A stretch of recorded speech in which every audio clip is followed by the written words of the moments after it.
Hey, what's up? Welcome back. My name is George. This is the Model Railroad Show, and today we're talking about when to ballast. All right, like I said, this is not a how to ballast. This is a when to ballast. And it's really more than that. It's a when I ballast, because there's going to be plenty of people who watch this video and be like, dude, it's called ballast, like last, do it last. And I don't really do it last. I do it in stages as I complete some scenery, and the way that I do it has evolved over the time that I've built this layout. And that's one thing I want to talk about. When I started building this layout, Model Railroader had a way that they kind of went over ballasting, and that's what I did. They have, with good reason, since changed the way that they teach that, and I even do it a little bit differently than that now.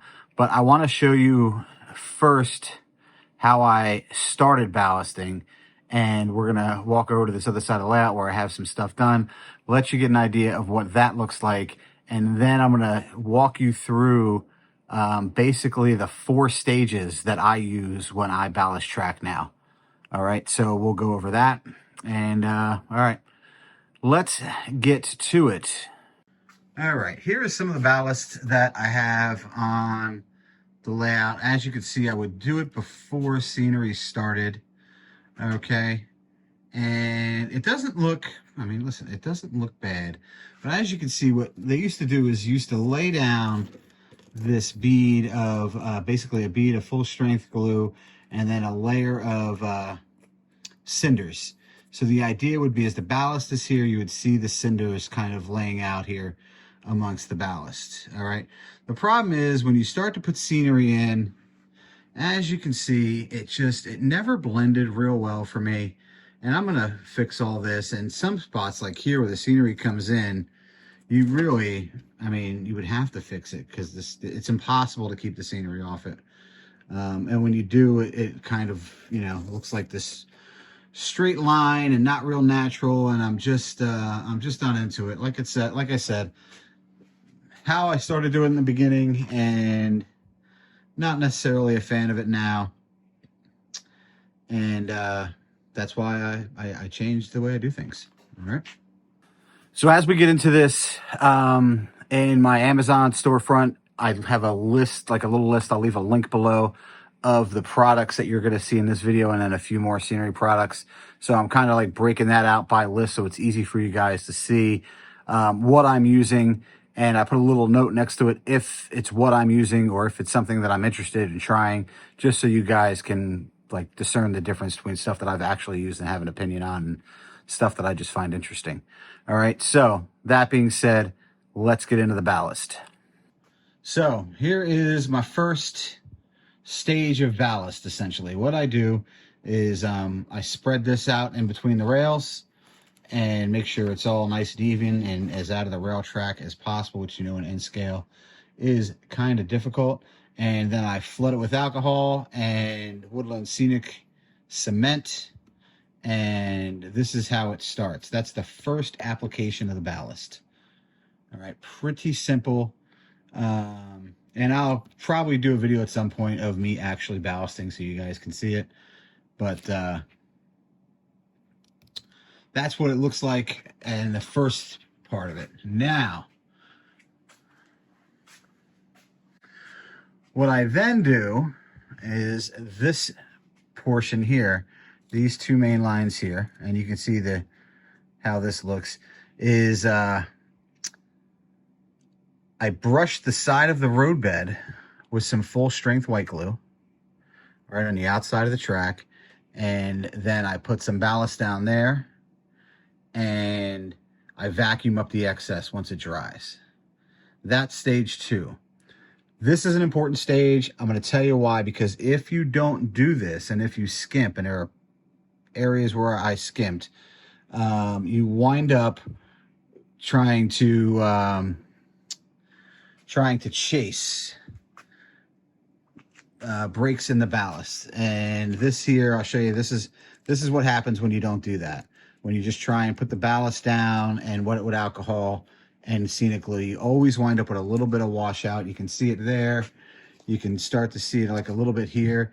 And I didn't fix these yet because I wanted to show you what happens. You can see it here. I wanted to show you what happens and why that step that seems probably like it's a lot of extra work is important.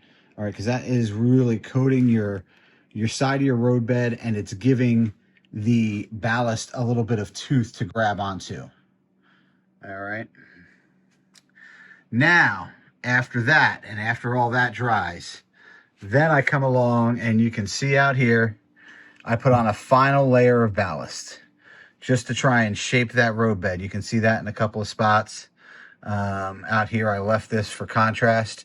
So I put a little layer of ballast above that first layer that we put on the road bed, and I try and keep it off the top of the railheads, obviously.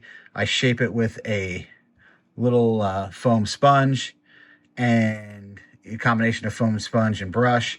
Get it to the profile that I think is reasonable, and then soak it with alcohol from the top and the bottom and put some scenic cement on it. Now comes that one, and you could be fine there. That might be good for you. But now comes that one extra detail where the cinders, because you're always going to have, they always have that layer of cinders to try and knock the weeds down, right?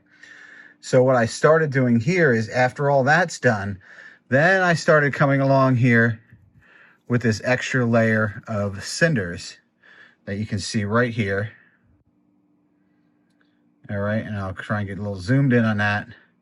So now you have an idea of what that looks like, those cinders that are actually applied after that layer, that profile layer of ballast dries. All right, and I think it looks pretty good that way. Piled some in there, and it just, instead of having that ballast, that cinder ballast layer kind of flat, this adds a little depth, it adds some texture, it adds a lot of variability to that layer that you didn't have before, and you can have fun with it. You can stretch it out in parts and not be, totally symmetrical with it. You can make it look as it would that way. And it gets a little mixed in with your regular ballast, you'll find. But again, I think it looks a lot better. So this is what the final ballast will look like when we're done here from a structure standpoint. I'm also playing around with some weathering chalks. That's a video for another day.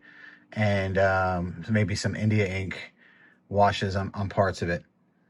Okay. So one place I do skip a step here is when I have some siding, some spur track here that I don't have roadbed under, that it is right laid, like right on the ground level foam. I will just, as you can see here, I have, you have a nice contrast of track, and you can see in this track right here, I have just the inside done, and then I lay the scenery right up to the track. All right, and then I put just a thin outside little bit of ballast out there, and then sprinkle some ground foam in and around. So yeah, there you have it. Like I said, I'll have all of that stuff, all the ballast itself, and I'll put the glue and some of that all in the list. I'll have a link down below to that list so that you can find everything in a nice, easy spot, and you don't have to click a bunch of links. Trying to make that easier for people to find stuff. And again, you don't have to buy it. Like, don't get it on Amazon if you don't want to get it on Amazon. It's easy. It's convenient. If you have a local hobby store, go support the local hobby store by all means. I know some people don't necessarily have them or they're not close. But yeah, if you have your local hobby store, support your local hobby store. This gives you an idea of the products, one, that you're seeing used on my model railroad, so that hopefully you can get the same results on your model railroad. I'm not a master modeler by any means.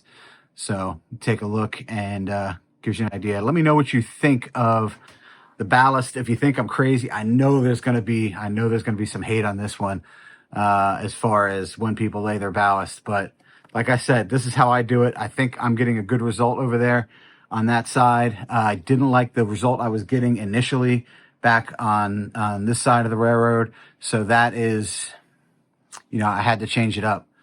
And I have not a lot to fix, but it's all fixable, and it'll all blend in pretty nice, I think. So one thing at a time here, getting the ballast done, really doing a lot of work on this front part of the railroad, trying to get, at least when people walk into the room, they see like a done section. So I'm trying to do some work there, and we'll see, doing it as it comes. So hit that subscribe button, hit that like button, give me the thumbs up, do all the YouTube things, ring the bell, turn the notifications on so you know when I upload new content. And my name's George. I'll catch you in the next one. All right, later.